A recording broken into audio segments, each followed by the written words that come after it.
যখন সমগ্র রাজ্য তথা দেশ জ্বলছে, যখন বাংলা ভাগ নিয়েও রাজনৈতিক মহলে উঠছে একাধিক প্রশ্ন, তখন কলকাতার ভিক্টোরিয়া মেমোরিয়ালের বঙ্গভঙ্গ আন্দোলন নিয়ে বিশেষ অনুষ্ঠান আয়োজন করলেন কেন্দ্রীয় সরকার।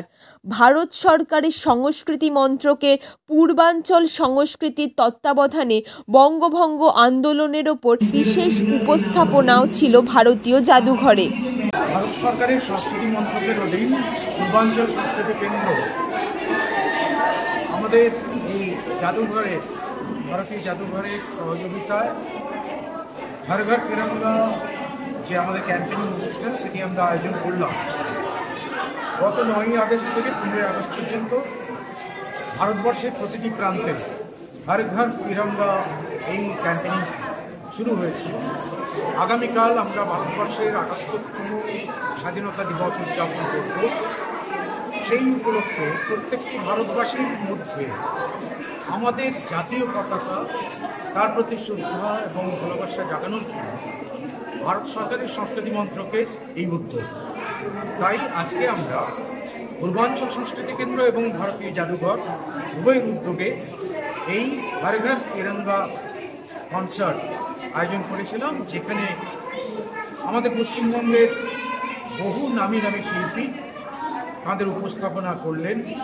এবং আজ যেহেতু একটি বিশেষ দিন, ভারতবর্ষের মধ্যে বঙ্গপ্রদেশের বিভাজনের একটি দিন, যে বিভাজনের দগদগে ক্ষত আজও আমাদের বাঙালিদের মধ্যে, সারা ভারতবর্ষের নাগরিকদের মধ্যে দগদগে ঘা তৈরি করে আছে।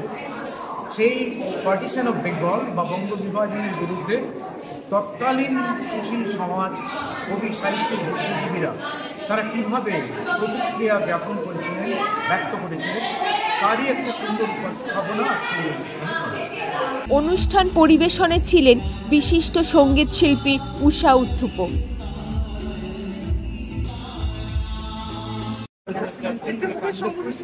I just hope and pray कि सब ठीक हो जाए और जो भी छोटे छोटे प्रॉब्लम या बड़े बड़े प्रॉब्लम जो हमारे धरती के सामने हैं, हम सब एकजुट होके फिर से कहेंगे सारे जहां से अच्छा हिंदुस्तान। सारे जहां से अच्छा हिंदुस्तान हमारा हमारा, सारे जहां से अच्छा। SS media report.